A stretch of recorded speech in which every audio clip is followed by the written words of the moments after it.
आपका socially.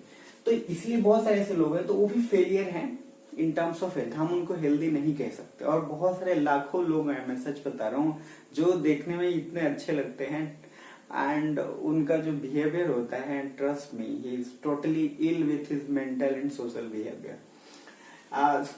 Next, अब इसमें मैंने लिखा है personal and community issues. Personal and community issues, देखिए ये दोनों चीजें मैटर करती हैं हेल्थ के लिए। मैंने लिखा है both matters for health. Personal issues and then community issues बहुत मैटर करता है। अब लेट से आपकी कम्युनिटीज में साफ सफाई नहीं है, पानी जम जाता है तो मॉस्किटोज आ जाते हैं एंड एवरीथिंग, तो उससे एक आदमी जो है इफेक्ट नहीं होता, एवरीवन, द इंटायर जो कम्युनिटी है वो उससे प्रभावित होता है। तो वो दोनों चीजें आपके मैटर करते हैं हेल्थ पे। अगर आपने पर्सनल जो आपका थिंकिंग है, पर्सनल पॉजिटिव एटीट्यूड है, अगर आप अपने आप को like neat and clean physically नहीं रखते, मेंटली आप कुछ अच्छे थॉट्स अंदर नहीं डालते, तो आपको चीजें अच्छी नहीं लगेंगी and you are not fit. तो दोनों ही चीजें मैटर करती है, पर्सनल इश्यूज भी and then second community issues भी। क्लियर? अब गार्बेज इधर उधर रख दिया गया एरियाज में, आपको खुद ही बुरा लगता है लेकिन उससे अफेक्ट तो आप होंगे ही होंगे। So personal and community issues both matters. Clear? Then आपका नेक्स्ट है हेल्दी एंड डिजीज फ्री। इसको थोड़ा ध्यान से समझिएगा, ठीक है ना। देखिए, जो मैंने अभी आपको हेल्थ और हेल्दी के डेफिनेशन समझाया, physical, mental and social, healthy and disease free के बीच में डिफरेंस पूछेगा। मैं ध्यान से बोल रहा हूं और आप भी ध्यान से सुनिएगा। डिजीज फ्री होना मतलब हेल्दी नहीं होता। फिर से मैं रिपीट कर रहा हूं, अगर किसी भी आदमी को कोई बीमारी नहीं है, कोई भी डिजीज नहीं है, इसका मतलब ये नहीं कि वो हेल्दी है। ये दिमाग में बिल्कुल रख लीजिएगा, ठीक है ना। और हेल्दी की कंडीशन आपको ऑलरेडी पता है। अब मान लीजिए आपको ऊपर से देखने में, जैसे मैंने एग्जांपल दिया, वो लाइक जो फिजिकली फिट है और मेंटली फिट नहीं है, तो क्या होता है, वो मे भी हो सकता है उनको डिजीज फ्री है, कोई बीमारी नहीं है उनको, बट कुछ कुछ चीजें ऐसी हैं जो या तो उस बीमारी के कॉजेज को कोई आइडेंटिफिकेशन में नहीं है, वो नॉर्मल ही है, ट्रस्ट में, but they are not healthy. इसलिए मैं बोल रहा हूं कि जो कोई पर्सन अगर बीमार नहीं है, इसका मतलब वो हेल्दी है, this is not the mean, right. वो हेल्दी सिर्फ तभी है जब वो physically, mentally and socially strong हो, दैट्स इट। एंड उसके बाद इसमें और चीजें, जैसे डिजीज क्या है, डिजीज का मीनिंग समझेंगे तो क्या है, डिजीज बेसिकली क्या है, दैट इज लाइक अनकंफर्ट। मतलब डिजीज एक तरीके से क्या है, अनकंफर्ट है, जो आपका कंफर्ट होता है उसको खत्म कर देता है। चाहे वो पर्टिकुलर छोटा डिजीज ही क्यों नहीं हो या बड़ा से बड़ा भी क्यों नहीं हो, वो आपको अनकंफर्ट जोन में भेज देगा, राइट। तो डिजीज सिंपली जो आपको विच मेक्स यू अनकंफर्टेबल और आपके नॉर्मल लाइफ को बिल्कुल प्रभावित करता ही करता है, right. And then disease free और हेल्दी का कॉन्सेप्ट आप प्लीज माइंड में रखेंगे, बिकॉज क्वेश्चन पूछेगा कि is a disease free person can be called as a healthy person? No, never, ठीक है। बट हमेशा ध्यान रखिएगा कि इन दोनों के बीच का डिफरेंस हो, अगर क्लियर कट मैंने बताया, क्लियर कट आपको ध्यान में रखना है, ठीक है ना। देन आपका नेक्स्ट है डिजीज एंड कॉजेज। अब मैंने जैसे कॉजेज के लिए ऑलरेडी चीजें कुछ रिपीट होंगे, कॉजेज मैंने यहाँ पे भी बोला कि हेल्थ के लिए अगर हेल्दी पर्सन है मान लीजिए, तो उसके लिए मैंने बोला कि अगर हेल्दी है तो उसको क्या रखना, पर्सनल लेवल पे भी उसको नीट एंड वेल, मतलब नीट एंड क्लीन रखना पड़ेगा, कम्युनिटी लेवल पे भी उसको कंट्रीब्यूट करके नीट एंड क्लीन एरियाज को रखने पड़ेंगे, राइट। तो ये तो है ही है। अब वही कंडीशन यहाँ पे है कि डिजीज के कॉजेज क्या होते हैं। तो डिजीज के कॉजेज बहुत सारे होते हैं, समझ रहे, एक कॉजेज नहीं होता डिजीज के, मतलब you can say that there are many causes, but कुछ कुछ ऐसे कॉजेज हैं जो आप उसको आइडेंटिफाई कर सकते हैं। सबसे पहले तो वही पर्सनल लेवल पे, कम्युनिटी लेवल पे। दूसरा, पर्सनल लेवल के अंदर और कम्युनिटी लेवल पे बहुत सारे फैक्टर्स आते हैं। जैसे डिजीज का, आप पानी कैसे पी रहे हैं, मतलब पानी की क्या क्वालिटी है, सबसे इंपॉर्टेंट, बिकॉज वाटर से बहुत सारे, मतलब लगभग mostly disease spreaded through the water.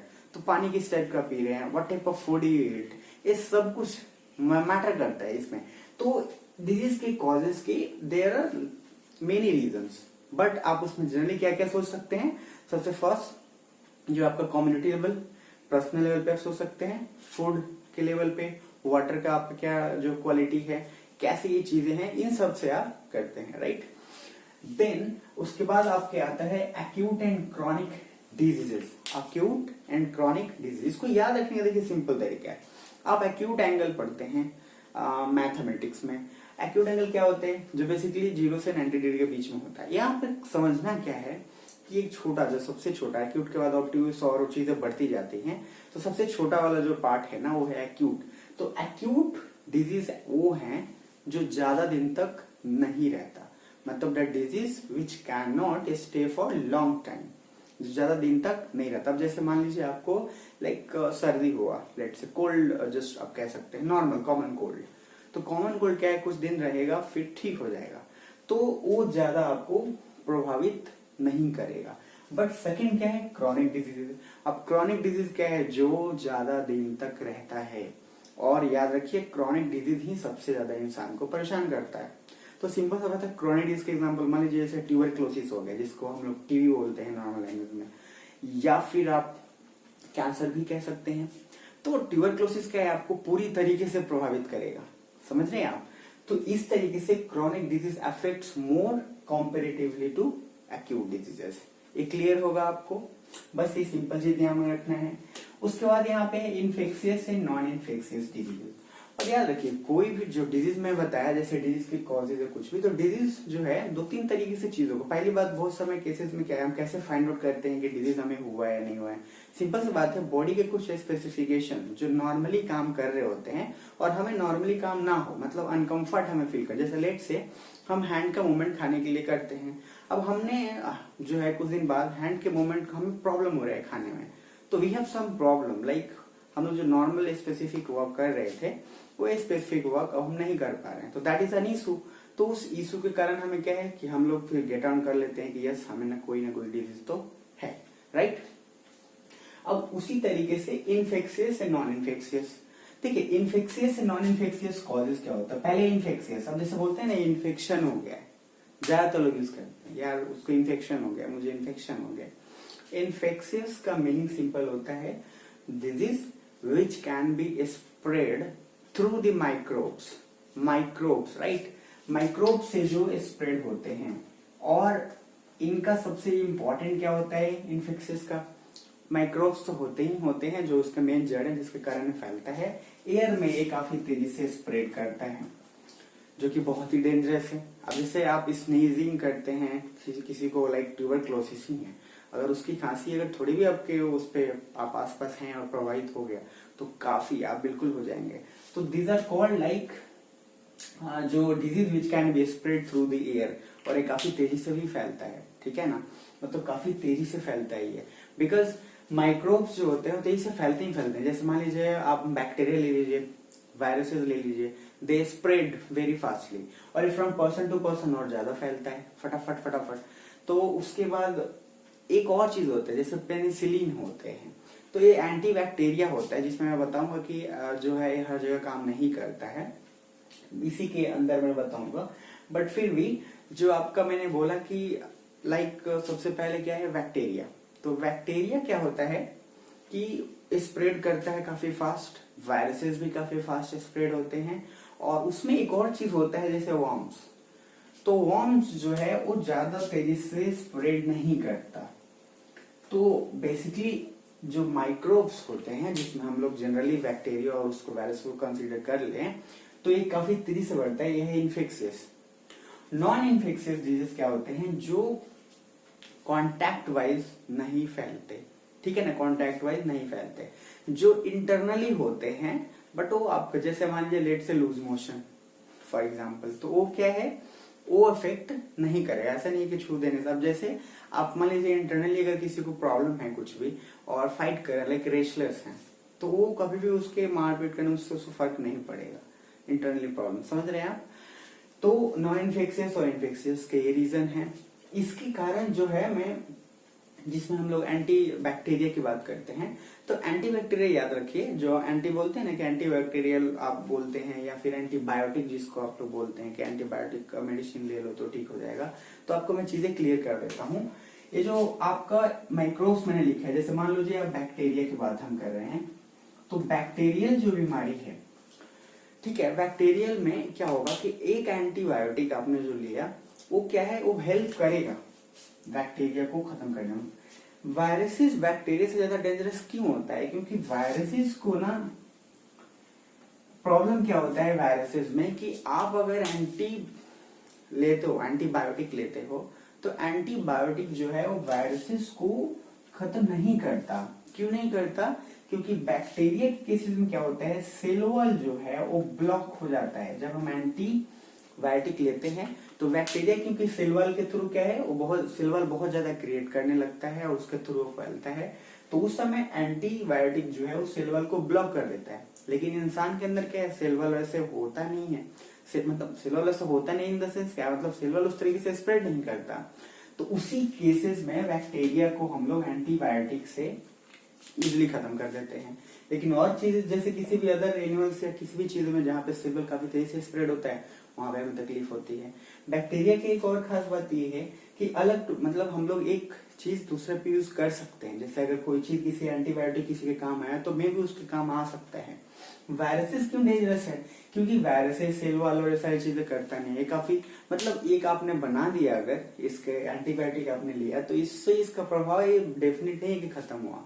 अब जैसे किसी को बीमारी हुई जिसमें उसको कॉमन कोल्ड भी था और वायरसेस भी था, कॉमन कोल्ड मान लीजिए बैक्टीरिया, तो जब हम एंटीबायोटिक लेंगे तो सिर्फ कॉमन कोल्ड जो है ना उसको खत्म करेगा, वो वायरसेस जो बीमारी है उसको खत्म नहीं करेगा। समझ रहे? इसलिए वायरसेस जो है वो ज्यादा डेंजरस है। नेक्स्ट चीज अब हम आते हैं मीन्स ऑफ स्प्रेड। तो देखिए मीन्स ऑफ स्प्रेड होने का आपको लाखों कारण है। वाटर मैंने ऑलरेडी बता दिया है, water, air, there are different kind of reason जिससे स्प्रेड हो सकता है। There are different means, touch, contact, sexual contact जो है जिससे एड्स होने के चांसेस हैं, ब्लड टू ब्लड कॉन्टैक्ट, जैसे कि अगर आप स्विमिंग करने जाते हैं, आपके ब्लड लाइक वहां पे जो आपकी एक ही ब्लेड से सेव करते हैं उसको लेट से एड्स है तो ट्रांसफर होके चला जाएगा। तो ये सारी चीजें मीन्स ऑफ स्प्रेड हैं। अब इसमें दो तीन चीजें हैं, प्रिवेंशन एंड ट्रीटमेंट। देखिए अब सिंपल सा बात है, प्रिवेंशन और ट्रीटमेंट के लिए क्या है। प्रिवेंशन मतलब हमेशा बोलते हैं ना, prevention is better than cure. Prevention मतलब क्या होता है कि अगर हमें चीजें पता है तो उसको अवॉइड करो। जैसे हमें पता है कि मच्छर के थ्रू ये चीजें अगर स्प्रेड करती हैं तो हमें कोशिश क्या करना है कि हमें मच्छर से दूर रहना है सबसे फर्स्ट। और उसके बाद ट्रीटमेंट, जब हमें पता चलेगा कि बीमारी ये है तो ट्रीटमेंट कर लेंगे। तो प्रिवेंशन और ट्रीटमेंट को सबसे इंपॉर्टेंटली आपको ये करना चाहिए कि हमेशा देखना चाहिए कि हमें किस चीज से बीमारी ये हो रही है। अगर हमें कारण ही नहीं पता है तो हम क्या है उसका इलाज नहीं कर पाएंगे सर, ठीक है, क्योंकि कारण जानना बहुत जरूरी है। बीमारी में पता ही नहीं हम कैसे पर्टिकुलर चीजें कर लें। क्लियर? उसके बाद है जो आपका इम्यूनाइजेशन एंड वैक्सीनेशन। और इसी के अंदर मैं एक चीज बोलूंगा, जैसे इन्फेक्शन नॉन इन्फेक्शियस के अंदर भी एक वेक्टर होता है। जैसे कम्युनिकेबल डिजीजेस होते हैं और एक वेक्टर होते हैं।